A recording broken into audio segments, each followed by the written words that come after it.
Why, hello there. Hey, how's it going? Not too bad. And we're sitting down with... I'm Jeff from the band Birth AD, crossover thrash from Austin, Texas. Awesome. So how's that going for you? Great. Up here in Ithaca, New York, just finished cutting our debut full length with Alex Perialas, who produced Carnivore, Nuclear Assault, Overkill, SOD, Anthrax, and about a dozen other things that kind of made metal history. About the only thing he didn't have his hands on was any of the Metallica releases, even though he did do a mix for a single for Whiplash way back when. So, how long have you guys been together as a band? we have been together for almost 3 years. I mean, we're still relatively new, covering a lot of ground in a short time. We try to make this sort of an out-of-the-box sort of thing. All the same lineup? Yeah, oh yeah. Yeah, I mean, I wouldn't want it any other way. The two guys that I'm with, the drummer was with me in my other band, and then the guitarist is a guy who's played with my drummer in alternate bands for years and years and years. So we've all known each other for about 15 years, and we have a really good chemistry. So, what bands have you toured with?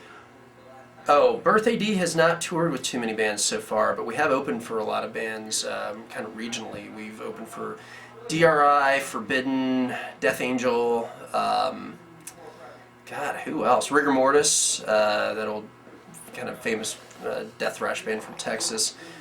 I'm drawing a blank, and that's not so good. Yeah, that's right off the top of my head. The DRI thing was kind of like, one of our biggest things because they were, a big influence. Oh, we opened for MOD, so that was awesome too. Very cool. So how many songs can we expect on this album that's coming out? 18. at the average of a minute and a half each. So fast stuff. I mean, if you listen to Dealing With It from DRI or Speak English or Die from SOD, you pretty much collide in the middle, and that's it. It's high speed, and we say what we need to say, and then just get out. So that's it. So a lot of your influences are the 80s thrash and... Yeah, all of our influences are 80s thrash, and mostly the crossover stuff, like early Corrosion of Conformity, DRI, SOD, the Fearless Iranians from Hell, which was a San Antonio favorite, not super well known. One of the members ended up being in the Butthole Surfers, which is what more people know. Yeah, anything with an acronym. Early Prong, that's a great one. Nuclear Assault, yeah, stuff like that. Not so much the West Coast stuff. We don't really have that in common. It was all the New York, East Coast type of thing that really did it for us. So how's the reception been for you guys?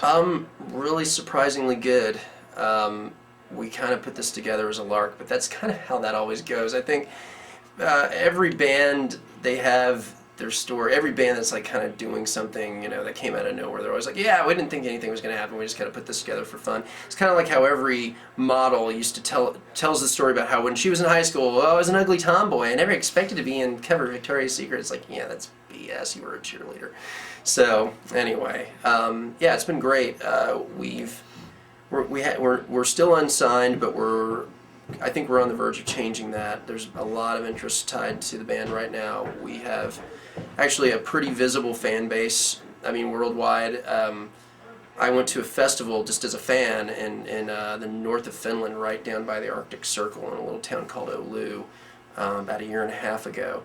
And some Finnish kid kind of cruised up to me. Well, actually, a few of them came up and they were like, "Are you in Birth AD?" And I was like, "Yeah." And they're like, "Oh my God, we saw your video. You're great. We didn't even know it was you until we heard you speaking English." And we're like, why is he here? That kind of thing. So it's really getting out a lot further than I would have imagined. We toured Japan at the end of 2009, and that was a fantastic experience. I mean, it's coming together. It's turning into more than we ever would have hoped. It was just supposed to be a one-off and an opportunity to flex our muscles in a different way and do a type of music that we loved that none of us had ever really gotten to properly execute. So you mentioned a music video. What song is the music video for? it's for Parasites Die, and it's off the EP. We redid it. We redid all the EP songs for the full length, and then added 8 more. We kind of did the Dealing With It thing where they took their first demo LP and then reworked it. That was for trivia. That was hosted by Billy Milano of SOD and MOD. He actually managed a club in Austin at the time, and I worked it out with him. He basically let us take control of the place for a night with his blessing, and we put the show on, filmed the video, and invited all our friends. And I directed it, staged the whole thing, and got people just rolling on it. So, yeah, I mean, it came out great. I mean, everybody was asking me, it's like, well, are you going to get it played on MTV? And I'm like, MTV, first of all, no. Second of all, that's not where it's at anymore. It's like, this is going straight to YouTube, and that'll be that. I mean, it was pro shot. We used high definition cameras, and it was edited on a professional rig, and it looks like a real video from the period. Well, the 80s, not a period. So yeah, but that was kind of our first salvo, was the video, kind of making people know we existed. What's the web addresses for the band? www.birthad.com will get you to our Reverb Nation site, which is where all our music is, and then our web store, which is fully automated, in that you can use credit cards on there and pick your sizes. It's a proper web store at Bandcamp, but you don't need to know any of that. Just go to BirthAD, www.birthad, like birthad.com. No dots in between the A and the D on that one. What was I going to say about that? And Facebook, it's just type BirthAD into Google, you'll find it. It's right there. So. It seems like you've been around all over the place. Yeah. What's the reception or the scene like, as far as where you're from, places you've played? Is it better, in the States, out of the States? Oh, it's always better out of the States. I mean, I've been to everywhere except Australia at this point, and Southeast Asia, but.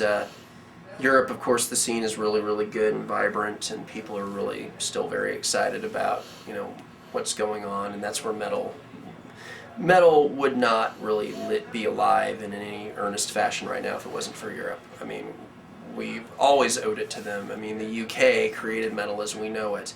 Black Sabbath, the new wave of British heavy metal, all of that.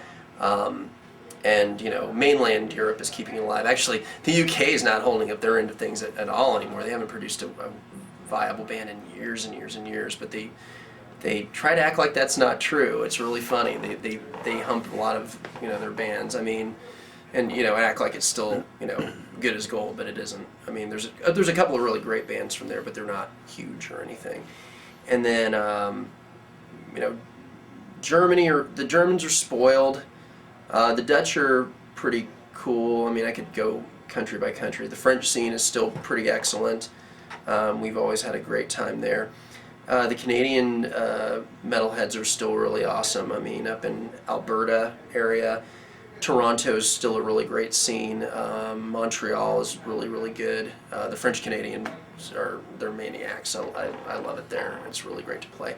South America is great. It's cooling off a little bit because they're oversaturated, and I mean, they're huge fans, but I keep hearing from people that the shows are getting less and less, jammed up and insane because so many bands go there now because they all got the word that, oh, the shows there are huge and it's, wine and roses and all that stuff, and now that everybody goes, those kids, they don't have that much money. They're now having to pick and choose, so you're getting like 100 kids at a show instead of 1,000. That Golden Goose is getting slaughtered pretty thoroughly, but it's still great. Mexico's insane. We're in Texas and we're right next to Mexico. People really want us to go there, but we're not interested right now because it's just so damn dangerous. There's so much murder. There's so much. I mean, Monterey was a place that everybody used to go to play. It wasn't that far down the road, and it was a nice city. And now even there, the drug cartels have gotten in there and have caused a lot of trouble and death. So we're not interested in that. I mean, I stick out like a sore thumb, being a 6'1", Northern European guy cruising around Mexico. You can't miss me, and I might as well have a target on my head. So I'm not interested in that right now. But sorry that was a long way around to answer that question. But so the band is actually just a 3-piece band. Yeah, every band I've ever been in is a three-piece. I don't know how that works, but yeah, I do bass and vocals. Then we have the drummer and then one guitarist, and yeah, we cover all the bases. I mean, crossover in many ways. Usually, crossover has bands that I can think of. They always have they have three instruments and then a guy singing. Which is funny because when I wrote all the material, I wrote it in that format, SOD, DRI, like I was talking about. But the thing I did that screwed me pretty badly was that I'd never actually fronted a band before where I did lead vocals. I did, supplemental vocals and stuff in my other bands. And it never occurred to me that all the guys like Billy Milano and Kurt Brecht when they were singing, they weren't playing an instrument. They were just able to double up and spit out all those words like a machine gun. And I'm doing the same thing, but I've got this arm out here, this arm down here, moving as fast as I can because, I'm playing nothing but, 16th notes and 32nd notes. And that'll make you run out of breath really, really fast. You know how they were torturing people in Abu Ghraib prison where they'd make them stand on the box with their hands out? Mm-hmm. And I always looked at that and I went, there must be something to that because apparently it's really miserable. But yeah, you keep your arms out for long enough, especially like right over your heart, you will start to feel that after about 2 minutes. And it's not that bad for me, but I mean, there's been some times where I really thought I was going to pass out. Like when we played Japan, people smoke like chimneys there, and they're all in basement clubs. So I actually was having like chest cramps, trying to play and breathe in all that smoke. I'm an ardent non-smoker, and I can't take it. So there's been some challenges, but I always look at the footage and it looks legit. So that's just the thing. That's part of the deal, being tired and performing that kind of music that just goes hand in hand. So. What do you feel about the presence that's been growing with internet as far as getting the word or getting the music out to the people and bypassing the major labels as far as distribution and everything like that? Well, I think it's a very powerful tool. It has helped my bands immensely because even in places where our CD is not available, just because of distribution channels and all that, we have fans. And should we ever be able to go play those places, people will show up. That's no band on our level or even above our level can make money off the CD now or album sales. It just doesn't even happen. It's not reasonable. But the problem is that you can't download a tour or a live show. You can, but you can't attend a live show on the internet, really. You can't download a t-shirt. So those things are still really important. Live shows and t-shirts are where it's at. The problem with that is that you can be grassroots to a certain degree with touring. You can set up your own tours, you can do all that. I mean, I've done it and it's turned out great, but it's hard. And without the apparatus, without a label that can stick you on a tour, like say you want to tour with some bigger band, I mean, you're not going to get to open for Slayer unless you're on a label. They still hold all those cards. I mean, the labels can keep you, lack of a label and distribution through like the money channels like Caroline or Sony or any of that stuff, I mean, that will keep you out of certain echelons forever. I mean, ask a truly horrible band that's doing great like Trivium, how they feel about labels, and I'm sure they'll be like, we love it, so I mean, sorry, that's just my opinion. I don't know if you guys are Trivium fans, but anyway, I'm just trying to think of like a band that's kind of, or I don't know, I'm trying to think. I went to that Mayhem Fest to see Slayer, and I ended up like witnessing all these bands I never would have seen under any other circumstances, like Bullshit for My Valentine or whatever, and all those bands are beholden to labels, and they're in Hot Topic and stores like that because of labels. So as much as everybody wants to go, the labels don't count anymore, that's not true at all, because they still have money. And money is always the defining factor by how far you get. I self-produced this album with Alex, and it cost money. And I got what I paid for, absolutely, But, I had to make the investment, and I had to take the chance. And, labels make it so that you can afford to do things on the scale that you want to do. You can commission the artist that you want to get for the cover. You can get the producer that you want. You can get it in the countries you want. You can open for the, no way, and that can't open for the bands you want, but you have an opportunity to open for the bands that you want. There's a band from Austin called The Sword. I don't know if you've ever heard of them. I mean, they got to open for Metallica all over the world, which the punchline of that, of course, is that it didn't help them one freaking bit. They're no more popular than they were when they started, as far as I can tell. Anyway, so yeah, I mean, it's great on a grassroots level, and the internet is great on a grassroots level, but the industry still has a big hand in what's going on, and that's not going to change yet. So. When do you project the album to be released? That's all going to depend on who picks it up and when. We're not going to rush it. I mean, it's going to come out this year. It absolutely has to. But you know, we've got smaller labels that are already ready to just take us on, and that's great. And we're glad that we have a place to put it if all else fails. But no, we're trying to go as big as we can. I mean, just a piece of trivia on the EP that we self-produced. We sent that out with a PR company, and they actually got people at Universal to look at it. I mean, for like 30 seconds. But the fact that it was just this, you know, this hellish little EP, you know, with me swearing at everybody for 25 minutes, the fact that they thought that there was even a chance that that might be relevant told me a lot. I was like, all right, we got somebody's attention. That's good. That bodes well for the future. So it'll come out this year one way or another. That's a guarantee. So, and the album's called I Blame You. Lots of crazy things happen to people. Yeah. What's the craziest thing that's ever happened to you guys on stage doing a show? On stage, Birthday D hasn't had too much of. Oh, what I'm almost forgetting. We played our first show ever in Tokyo as part of like the multiple shows we did over there, and it was some kind of like band that sounded like a hybrid between AC/DC and Led Zeppelin that were opening for us. It was like a matinee show, you know, just a random assembly of bands.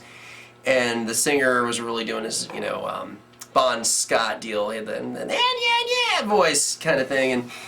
And what I'd forgotten about the Japanese is that they never ask for anything directly. They always go, when they want something from you, they approach you and they say, I hope we can do this, you know, whatever it is, you know, I hope we can jump off a bridge together. And you're like, well, you know, maybe we can figure that out. And then like they're like, come on, let's jump off the bridge, you know, because they consider that, you know, an agreement. And I forgot about that, or actually maybe I didn't know, I can't remember now, but the singer of the band came up to me before we did our set, and he's like, oh, we are so glad to meet you. I hope we could do a song together. And I thought he meant like one day, or, you know, I don't know, jam at a studio or something. I'm like, yeah, that would be cool, you know, no problem. It's nice of him. And we got on stage and we finished our set, and those guys were all up front going bananas. They were so excited.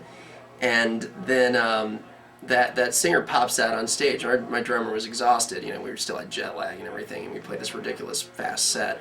And he just stalked off the stage. We said goodnight, and then suddenly the guitarist and the singer from this other band, they just materialized on stage, and they're like, okay, we're ready for the song now. And I'm like, what? I'm like looking around, and I'm like looking at our interpreter, and he's just kind of, you know, and they said, he said, your drummer, what's his name? And I said, it's Mark. He's like, they're like, Mark, you know, yelling for him to come back out. And Mark's like, what? You know, what's going on? I said, you got to come out and play notes. He's like, what? Why? You know, I mean, he wasn't, I had to basically pull him back out on stage. Kid comes out with the guitar, and they're like, okay, you know, lock song, we play a lock song, key of A. And I'm like, key of A, or tune to D, okay. And they just started doing basically that 3-chord, you know, and we ran with it, and we did the song with them, and the singer was just like, kind of doing a hybrid of Rock Around the Clock and Whole Lotta Rosie kind of thing. Rock, you know, just kind of just doing that. And so we were just jamming that for about 2.5 minutes. And at one point, another dude ran out, and he put the kid on guitar on his shoulders. And they're like kind of doing like the Master Blaster thing around the stage, and then they fell. And then he was like, bam! bam, and we're like, whoa. And I just pointed to Mark, we kind of did the closer, oh, thank you very much, bye-bye. And that was that. So that was the craziest thing so far, for Birthday D anyway. Nice. So I've seen a lot of crazier things on behalf of other bands, but that's kind of more their stories than mine. So, you know. All right. All right. Speaking, more of other stories than yours that may actually be yours. You've done other bands? Yes. My primary band for the better part of 15 years was a band called Averse, Sefira. We were a black metal band, also from Austin, Texas. Kind of one of the longest running American black metal bands around at this point. I mean, there's been others, but most of them are gone, and that's what we were in before. Me and Mark are still part of that band. We're a trio as well. We're kind of in a hiatus of sorts. That's kind of how Birthday D sort of came to be, because we had some time to kill, and we looked at each other and went, well, hey, let's jam this material, and that I wrote, and Mark got in on it, and he's a great drummer, and he was actually in some ways playing below his ability at the time, because it's all just D beat, and he's playing flying double bass and blast beats and all that stuff. So the Birthday D stuff at first didn't seem like that big of a deal, although now it's turned into a monster because we've grown into the capacity that he's able to play again. And it's the same kind of thing basically. I mean, at this point we're just sort of like Slayer without solos in many ways. I mean, it's not exactly the same. We're not as linear. It's more choppy and of course shorter songs. But I mean, pretty much it's all circular, because Rain and Blood was inspired by a lot by DRI. I mean, Slayer was initially influenced by bands like Venom and really Judas Priest a lot, and Jeff Hanneman was a big punk fan and he loved DRI, and I mean, DRI is one of the only bands that can actually say, yeah, we influenced Slayer. I mean, come on, that's a huge badge of honor. And they're a Texas original, DRI. Everybody thinks they're from California, and they hail from California these days, but they were born in Houston, and their critical material was all done in Houston. So, how many albums did you do with Averse Sefira? Did 4 albums with Averse Sefira so far.